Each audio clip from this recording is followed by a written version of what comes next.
Hello, Armchair Generals. This is Gamer 1745 here. This is sort of a special episode. I've been thinking about a lot what to do with the channel and how it's going to go forward. I have ideas beyond just, hey, we're playing this game, whatever this game may be. Obviously, this one is Hearts of Iron 3. But more than just playing games. One of the things I do want to sort of work on is, I don't know, maybe it's being presumptuous, but I have sort of read a lot, is sort of military theory, military thought, and that type of thing. And I call myself an armchair general, and sort of prefacing all this of what I wanted to bring up is there's a lot of different skill sets. I don't have the skill sets of being a real general. Yeah, I had some ROTC, U.S. Army training way back when, and that was on, in different aspects, on how to lead a platoon, how to lead a company, command a company. They actually sort of defined those two differently in the U.S. Army. It's lead a platoon, command a company. You do not command anything in the U.S. Army until you're a company commander. Then you're battalion commander, regimental, brigade, division commander. A platoon you lead. You do not command it. You lead a platoon.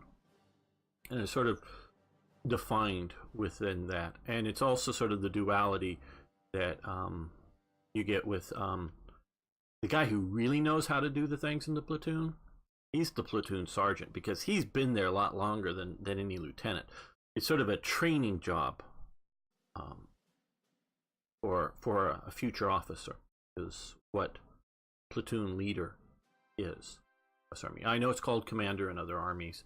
I don't know whether it's a different psychological, because sometimes you can call things different things, still have the same basic viewpoint, whether it shows off other nations' viewpoint or just simply other nations' language. They use things differently. But so I've had little bits of that, but that's nowhere near having a skill set to be like a real general. But an armchair general and a real general can both sort of look back and, analyze Alexander the Great's campaigns, because neither of us have been there. Neither of us have the skill sets to be a general in Alexander's time, because it's obviously so different than being a modern general or being an armchair general. But we can still sort of look at it. And this is sort of the viewpoint that I want to stress, is that I'm talking theory, not the detailed practice on how to do something. I feel entirely unqualified to do that. Now, this topic was just, it's spur of the moment, really. I'm making this video. Thought about sort of answering it in text below the video message. But I'll tell you what, I can type, but don't type fast. Got to think about what I'm typing. Often as I'm typing one word, thinking about the next word, and I start to type the next word before the previous word is typed out. So I never flows well, never flows easy for me, where I think I can speak fairly easy and keep my train of thought, though of course, as you probably notice, I wander all over the place. I'm doing now. But so, and this is comment brought up by Niaggro. Good to see you, Niaggro, that you're watching the videos.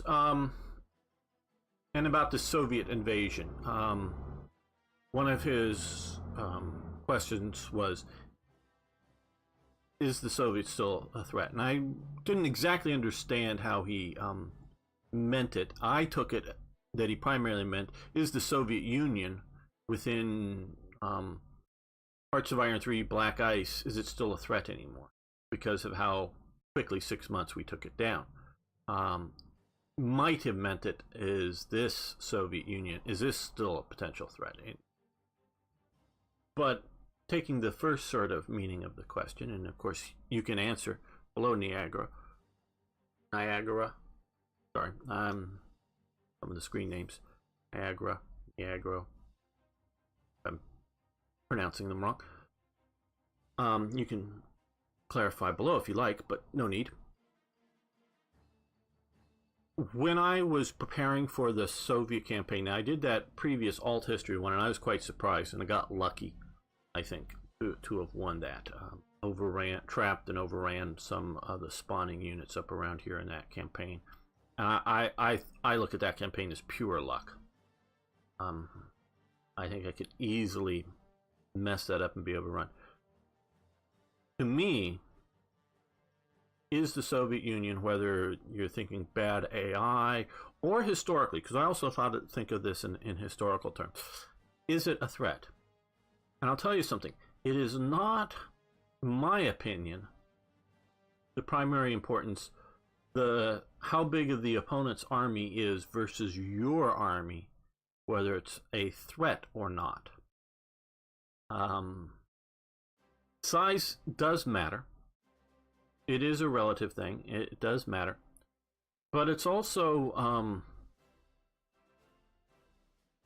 what you can bring to bear and how you can do something. Trying to think of good ways to say this. If the Soviet Union's army is, say, 4 times as large as the German army, whether historically or in this game, is what I'm talking about. If you have an instrument that is attacking it, you don't need to have a bigger army than the Soviets, because you're not going to be facing that army all in one day. And if you will take the Soviet Union, you got forces protecting, worrying about Japan over here. Trying to remember. Don't do this part while remembering.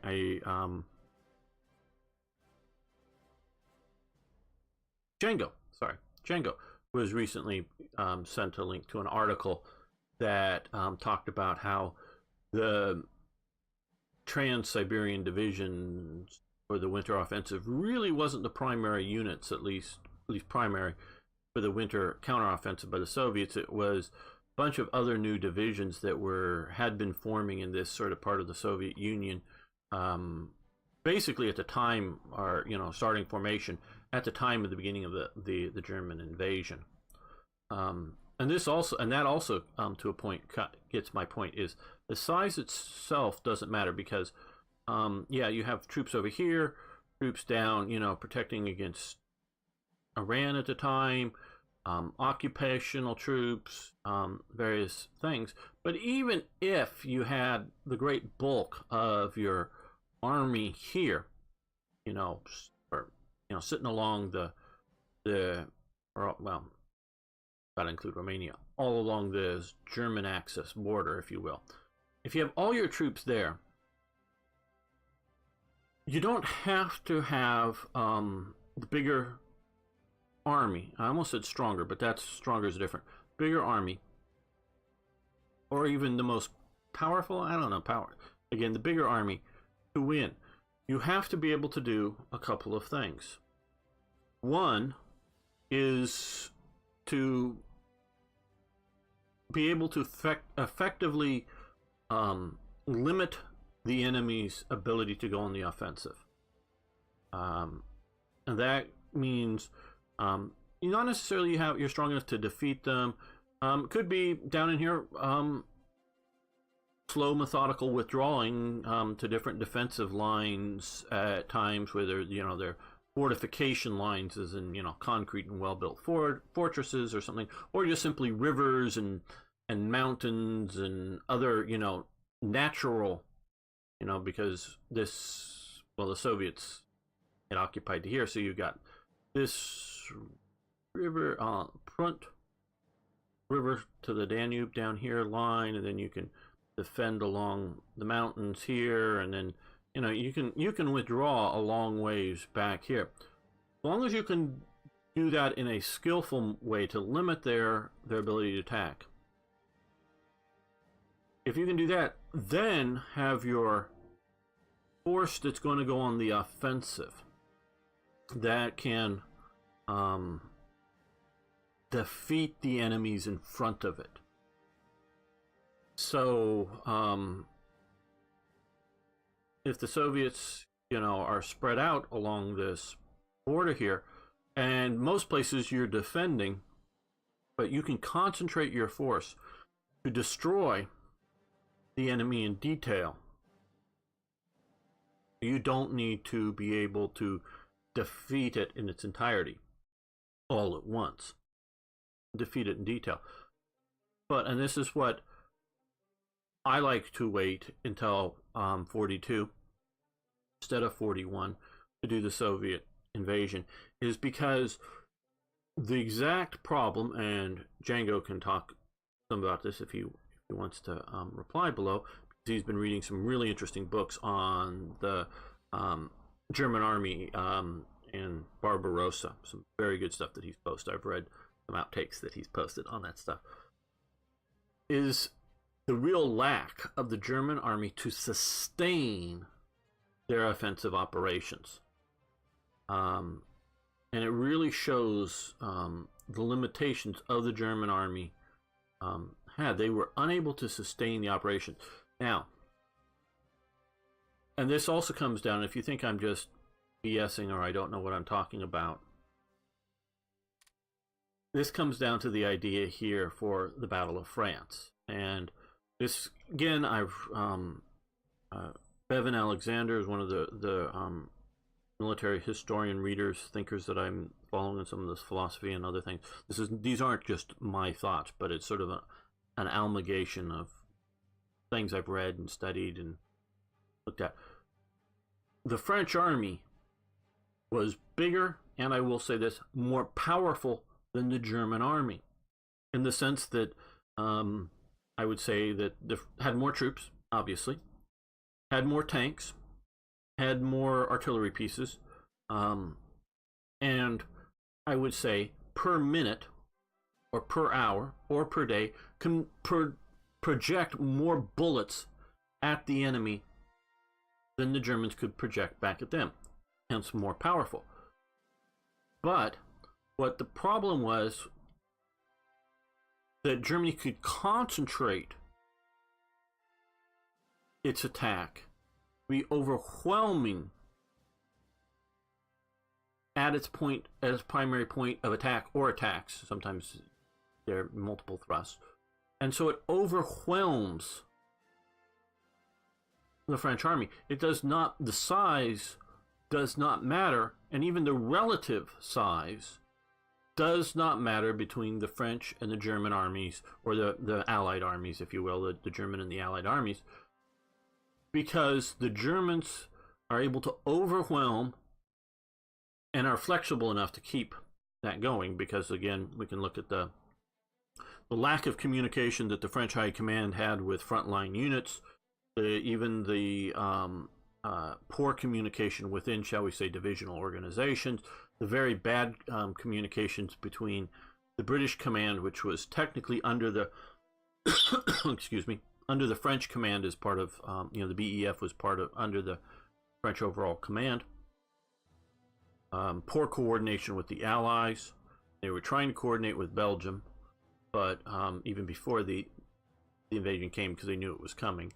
But because of all of the lack of communication, where Germany had for the time, supreme levels of communication, unheard of before levels of communication, up and down the chain. And it's up and down the chain. It's, by the time the French High Command knew something, that information was already out of date, and potentially days out of date. By the time they found out that X town had fallen or X river had been crossed, potentially.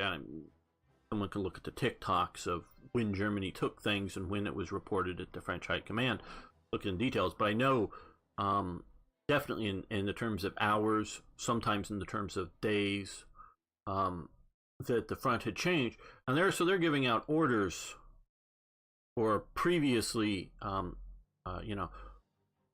Sedan, along the Meuse, hold here. They're trying to send troops up from Verdun to Sedan to hold there, when the Germans are already in Reims and are crossing this Ossy River, as opposed. And so the troops that are moving up here, oh sure, they might come in here, but they're not prepared. They're not advancing as in a attack formation. They're, to like a counterattack. They're advancing rapidly to reinforce the defenses of Sedan, but the Germans are already here where they should have been scheduled to, move to the Marne, to hold at the Marne, retreat and fall back to the Marne, and we'll get ourselves organized in time. So you can see that theoretically, yeah, you can try to cut off the spearhead, but they were unprepared for it. They're moving here when the Germans are here, but by the time it takes you to move from Verdun, some brigade, division, corps, whatever it might be, to move it from Verdun to Reims here, that's why Province is so wonderful. Wish we had them universally in Hearts of Iron 4. Part of the reason I'm doing it on the Hearts of Iron 3 map. But they could have, once the Germans are here and there's a battle going here, now it may be undecided as to whether the Germans are going to be able to cross the river or take the province or whatever. But by sending your forces here, you know that you're rebuilding another fallback line. Win or lose here, you've got a strong fallback line to fall back on. Again, I'm wandering from my principal topic. So the Germans had the ability to sustain the campaign for the Battle of France, if you will. So they had the enough tanks, because you're going to lose tanks. You're going to lose tanks simply driving down the road because they break. Now, if you win, you can, in the process, repair the tanks. And they'll, maybe hours, days, weeks, months, whatever, the tanks are going to be back on the battlefield. But for the moment, they're out of the battle. And even if it's 3 or 4 hours, how are they ever going to catch back up to your division? Because there's been divisions clogging that road moving forward all the time. So you're going to be losing equipment as you move. You're going to be losing equipment in combat. So you're going to have this attritional element. You're going to have clash elements, which are a bit more than attrition, just, big hitting the enemy. So you're going to have this, but you're going to have to sustain your offensive operations. Also things like fuel. Make sure the Germans, had enough fuel, and they had a whole system organized for fuel with the jerry can. Probably heard me talk about that. So the Germans, on the scale of the Battle of France, and that scale is in two aspects. I use that term. One, the size of the forces, generally speaking, needed, and two, the physical, how many miles you've got to go, the size, the physical size of the battlefield. Germany, in 1941, at the start of Operation Barbarossa, literally had no ability to effectively move its army from the start line here to the Leningrad, Moscow, Stalingrad, whatever you want to call it, stop line. They did not have, yes, they made it to Leningrad. Yes, they made it to the outskirts of Moscow here. But that was just a little bit of the armored spearhead. That wasn't the great bulk of the army. They did not, in the single season sustainability before winter sets in. And we always have to understand whether it's going to be some god-awful Russian winter or just the normal sort of winter. When you have such low infrastructure areas, you're going to have, you definitely have the Soviets able to counteroffensive in the winter, so you can do winter offensive, but it radically changes your operations. And it's, again, part of the world that I have almost no personal familiarity, because I live in Southern California. Our winters are just mildly wet, and you go to the mountains and it gets a little bit snowy. So, different sort of world. But so the Germans did not have this ability to sustain a campaign. That is ultimately why they lost the initial Barbarossa campaign. And it's why I thought that Alt History campaign was just going to blow out and go bad, because I thought it was way too soon, way too unsustainable. Like I say, I feel I got entirely lucky. I think if we were playing against a human player, something else, I wouldn't have had a half a chance. But this Soviet campaign that we just completed here,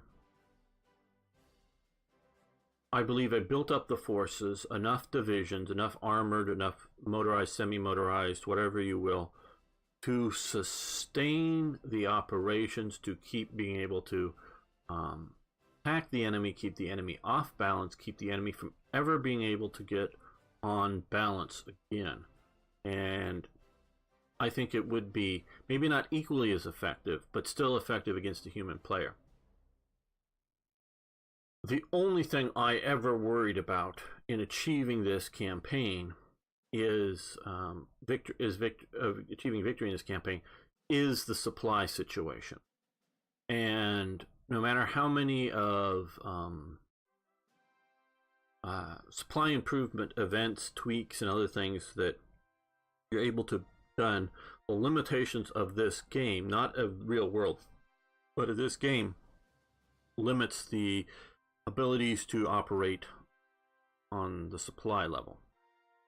So I know this has gone on way too long. I hope to eventually develop more of these, better, more concise, and create a collection of game where it talks about military historical campaigns and that kind of thing, and analyzes them, both what we do here as a war game that we're playing, as well as a actual military campaign, and how and why things worked and didn't work. So love to hear your thoughts on what I'm saying, why I might be wrong, because God, if I know I'm not the greatest military thinker out there, and if I can understand this, other people have to, and I know why Germany still went ahead with it is because they one, the German military high command, yes, could look at a map, but really didn't understand the scale of the Soviet Union in a I don't know whether not necessarily emotional but way, but in what it was really going to mean. And two, you had both in the German military, because I think they could have said no to Hitler at that point. No, we're not invading the Soviet Union now. We're just, and simply by going, yeah, okay, I'm not commanding this, I'm out, and just have enough generals start bailing from high command, because especially at that early stage, Hitler wasn't going to shoot him. You're just going to get fired. You're just going to resign and go into retirement. That once 3 or 4 of the main primary generals start resigning, I think it would have stopped at that point. But so this is both the military high command as well as Hitler thought that the Soviet forces were just going to crumble for various ideological reasons. I think they just believed that the Soviet forces were just going to crumble, and I don't know, the second half, once you destroyed the forces here, the second half of it would just be occupational duties. That's the only thing I can imagine that they thought. But they made that mistake, that critical mistake of going after the Soviet Union with a force unable to sustain its operation. But the German army, as shown, could take on easily, and this is even later into the war, units twice the size. Now you got to be be aware of the comparison. The Soviet division often, and depends on what time, but for most of the campaign, because they got rid of their unwieldy division, most of the Soviet divisions are sort of like brigade strength, and so the Soviet corps are sort of like division strength. So the idea that a German division is fighting a corps is, and it's not exactly analogous in size, but it isn't necessarily so unbalanced. But even if you were to take formations equally of size, Germans could defeat the Soviets. The problem is the Germans could not sustain the war, even on the defensive, because of combat losses. So the lack of sustainability for the Germans. And this gets back also to my theory of 2 types of war. One, a war of maneuver and decision, or 2, a war of attrition. And I can put basically any sort of land war into those two categories. World War I, Western Front, clearly war of attrition.